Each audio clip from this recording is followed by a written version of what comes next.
नमस्कार दोस्तों, स्वागत है आपका एक बार फिर अपने YouTube चैनल HPG की स्टडी में। गाइस, कैसे हो आप सब लोग? आई होप आप सब अच्छे होंगे। उम्मीद करता हूँ बेहतर होंगे। तो गाइस, मैं उम्मीद करता हूँ कि आप जो है अपनी तैयारी को जो है अच्छे से कर रहे होंगे। एंड देन आपका जो एग्ज़ाम जो है डे बाय डे नज़दीक आता जा रहा है। जो भी आपका JBT एंट्रांस का एग्ज़ाम है, 8 तारीख को आपका एग्ज़ाम है, सभी को पता है। और देन उसके बाद जो है JBT TGT वालों का भी पेपर है। तो आप जो है इस वीडियो को देख सकते हो। तो आप सभी को जो है कोई भी दिन आपको विदाउट तैयारी का जो है रिवीजन करते हुए नहीं छोड़ना है। आपको डे बाय डे अपने क्वेश्चन रिवीजन करते रहना है। और देन आपको ये यहाँ पे प्रैक्टिस सेट भी आप लगा सकते हो कि आपकी कितनी तैयारी इसमें जा सकती है। ठीक है, तो जीके के हम प्रैक्टिस सेट आज डिस्कस करेंगे। तो फर्स्ट क्वेश्चन से लेकर आज हम 20 क्वेश्चन डिस्कस करेंगे। तो फर्स्ट क्वेश्चन का आंसर आप लगाएंगे जल्दी से। इसका राइट आंसर क्या होगा?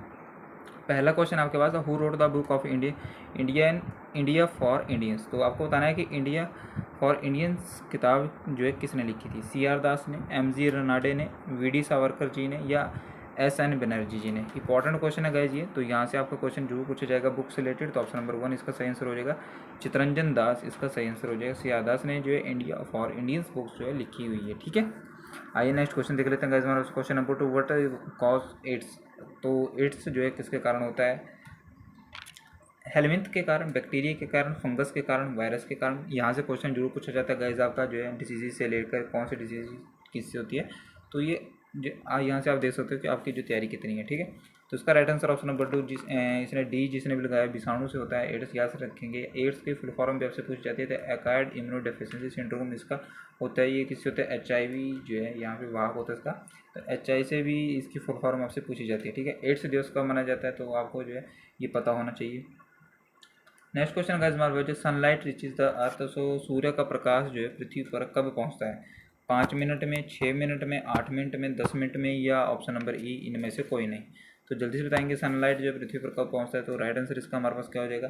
तो राइट आंसर इसका हो जाएगा हमारे पास ऑप्शन नंबर सी। लगभग जो है सूर्य का प्रकाश जो है पृथ्वी पर पहुँचने में 8 मिनट का समय लग जाता है। ठीक है, आइए नेक्स्ट क्वेश्चन देख लेते हैं गाइस हमारे पास।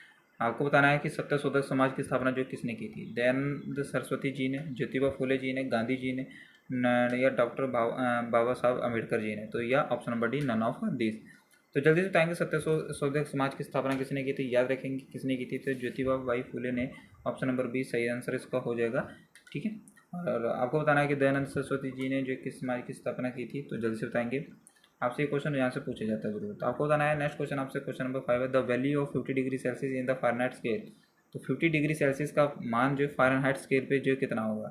104 डिग्री फ़ारेनहाइट है, या 122 डिग्री फ़ारेनहाइट, या 100 डिग्री फ़ारेनहाइट, या 75 डिग्री फ़ारेनहाइट? तो जल्दी से बताएंगे 5 का राइट आंसर हमारे पास क्या हो जाएगा। तो ऑप्शन नंबर बी सही आंसर इसका हो जाएगा। 122 फ़ारेनहाइट इसका सही आंसर हो जाएगा। ठीक है, क्वेश्चन नंबर 6 हमारे गाइस हमारे पास, जो विद्युत धारा किस उपकरण में नापी जाती है?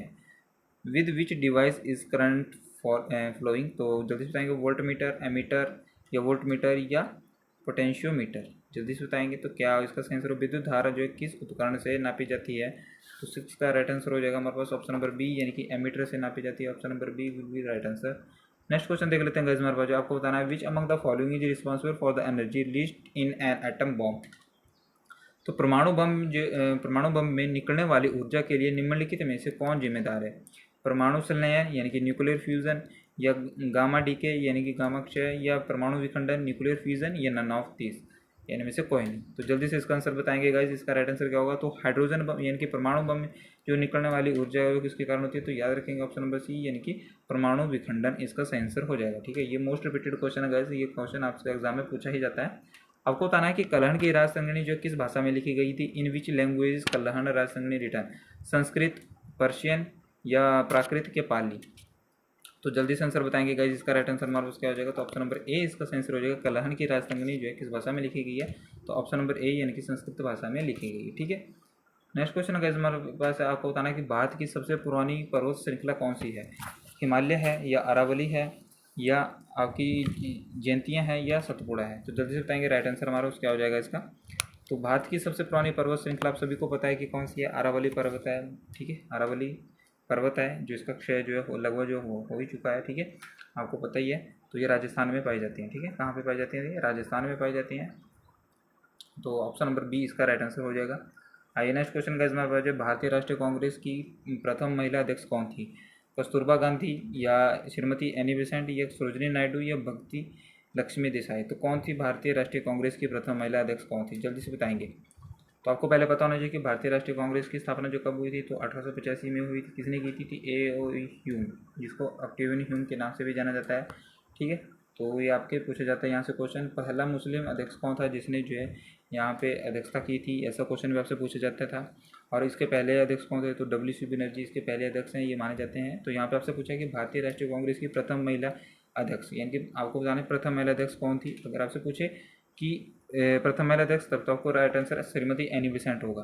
अगर आपसे पूछे कि प्रथम भारतीय महिला कौन थी, तो आपको इसका आंसर मेरे को बताना होगा। आपके पास ही सेम ऑप्शन होगा, तो इसका राइट आंसर आप मेरे को बताएंगे। ठीक है, अगर आपसे पूछे कि भारतीय राष्ट्रीय कांग्रेस की प्रथम भारतीय महिला अध्यक्ष कौन थी, तो उसका राइट आंसर कोई और होगा। ठीक है, आपको बताना कि ग्लूकोज का फॉर्मूला क्या होता है। तो ग्लूकोज का सूत्र क्या होगा, C6H12O11 होगा, या C6H10O5 होगा, या C6H12O6 होगा, या 6H6O6 होगा। जल्दी बताएंगे सही आंसर क्या होगा ग्लूकोज का फॉर्मूला। तो ऑप्शन नंबर सी सही आंसर हो जाएगा इसका, C6H12O6 इसका सही आंसर हो जाएगा हमारे पास ऑप्शन नंबर सी। आपको बताना है कि क्वेश्चन नंबर 19 हमारे पास जो विच सिख गुरु was the executed by Aurangzeb. तो जल्दी से बताएंगे औरंगजेब ने किस सिख गुरु को फांसी दे दी गई थी, अर्जुन देव जी को, या गुरु अंगद जी को, यहाँ पे अंगद होगा। ठीक है, अंगद जी को, या तेग बहादुर जी को, या उनमें से कोई नहीं। तो आपको पता है कि ये सिखों के कितने गुरु हुए हैं, तो याद रखेंगे 10वें गुरु हुए हैं। तो 10वें गुरु का नाम क्या है, तो गुरु गोविंद सिंह जी 10वें गुरु का नाम है, आपको पता होना चाहिए। तो औरंगजेब ने जो किस सिख गुरु को जो फांसी दी थी, तो याद रखेंगे इसका राइट आंसर हमारे पास 19 का राइट आंसर हमारे पास ऑप्शन नंबर सी हो जाएगा, यानी कि गुरु तेग बहादुर इसका राइट आंसर हो जाएगा। ठीक है, आपको बताना है नेक्स्ट क्वेश्चन का हमारे पास जो 42वें संविधान संशोधन अधिनियम जो 1976 में हुआ था, उसके द्वारा जो संविधान की प्रस्तावना में निम्न शब्द जोड़े गए हैं। तो by the 42 constitution amendment act 1976 the following word were added to the preamble of the constitution. कौन से शब्द जोड़े हैं उसमें, लिबर्टी, इक्वलिटी एंड फ्रेटर्निटी, या सोशलिस्ट सेकुलर, या इंटीग्रिटी, या सोशलिस्ट सेकुलर, या डेमोक्रेटिक, या सेकुलर डेमोक्रेटिक, या पब्लिक। तो इसमें बताना आपको कौन से जोड़े हैं। ठीक है, तो जल्दी से इसका राइट आंसर बताएंगे। तो फोटो इसका राइट आंसर हमारा क्या हो जाएगा, तो ऑप्शन नंबर बी, यानी कि समाजवादी, पंथ निरपेक्षता और अखंडता, ये 3 शब्द जोड़े हुए हैं। आपसे क्वेश्चन पूछा जाता है कि मिनी कॉन्स्टिट्यूशन जो है किस संविधान संशोधन को कहा जाता है, तो 42 कॉन्स्टिट्यूशन अमेंडमेंट को कहा जाएगा। याद रखेंगे 1976 में हुआ था जो। ठीक है, आपसे क्वेश्चन पूछा जा सकता है कि संपत्ति का अधिकार जो है किस संविधान संशोधन से हटाया गया था, तो 1978 में हुआ था, और 44 कॉन्स्टिट्यूशन अमेंडमेंट के द्वारा इसको जो है ये हटा दिया गया था। अब इसको जो लीगल अधिकार जो कर दिया गया है, याद रखेंगे आपका यह फंडामेंटल राइट नहीं है। ठीक है, आपसे यहाँ पे क्वेश्चन ये किसी भी तरीके से पूछा जा सकता है। नेक्स्ट हमारा क्वेश्चन अगर आपको बताना है कि भारतीय संविधान के किस भाग में मौलिक अधिकारों का वर्णन किया गया है। मौलिक अधिकार यानी कि फंडामेंटल राइट्स, आपको बताना भाग 1 में, भाग 2 में, भाग 3 में, भाग 4 में, इसमें बताना। ठीक है, भाग 4 में। गाइज जल्दी से बताएंगे आपका राइट आंसर इसका क्या होगा। द भारतीय संविधान के किस भाग में मौलिक अधिकारों का वर्णन किया गया है, तो जल्दी से बताएंगे।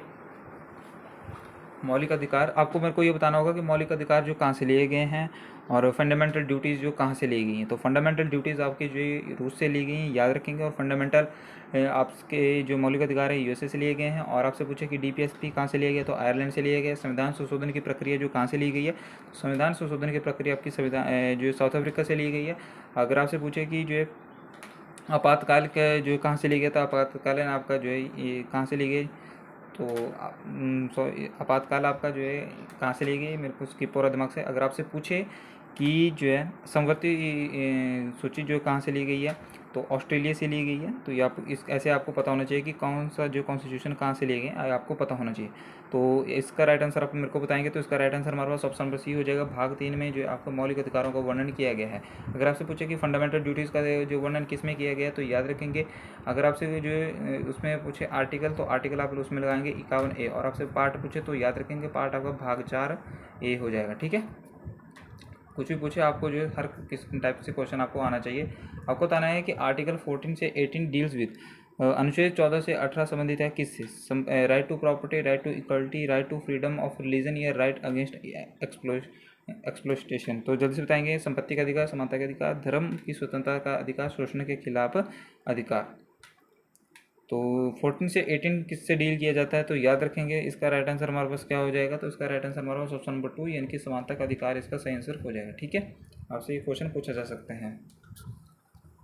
नेक्स्ट क्वेश्चन गाइस हमारे पास आपको बताना है कि भारतीय संविधान के किस भाग में नागरिकों के मौलिक अधिकार का वर्णन किया गया है। तो मौलिक अधिकारों का वर्णन जो है किसमें किया गया, तो भाग 3 में अभी हमने जो डिस्कस किया ये, ठीक है, आपको पता होना चाहिए। नेक्स्ट हमारा क्वेश्चन है,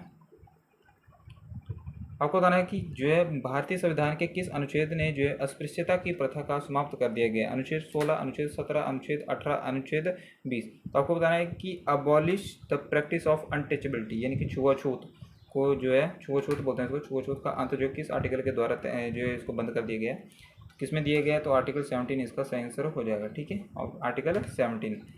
आइए नेक्स्ट क्वेश्चन देख लेते हैं गाइस हमारे पास जो है, आपको बताना है कि जीवाश्म ईंधनों में जो एकमात्र ऊर्जा का चरम स्रोत कौन सा है, पृथ्वी, सूरज, चंद्रमा या समुद्र। तो an ultimate source of energy stored in fossil fuel. तो उसका सही आंसर हमारे पास क्या हो जाएगा, तो इसका right answer option number B हो जाएगा, यानी कि सन इसका जो अच्छा स्रोत माना जाता है। आज का गाइस हमारे पास अंतिम क्वेश्चन है ये, आपको बताना है कि सत्यशोधक समाज के जो है स्थापना किसने की थी। तो महात्मा गांधी जी ने, ज्योतिराव फूले जी ने, डॉक्टर भीमराव अम्बेडकर जी ने, ये स्वामी विवेकानंद जी ने। तो जल्दी से बताएंगे।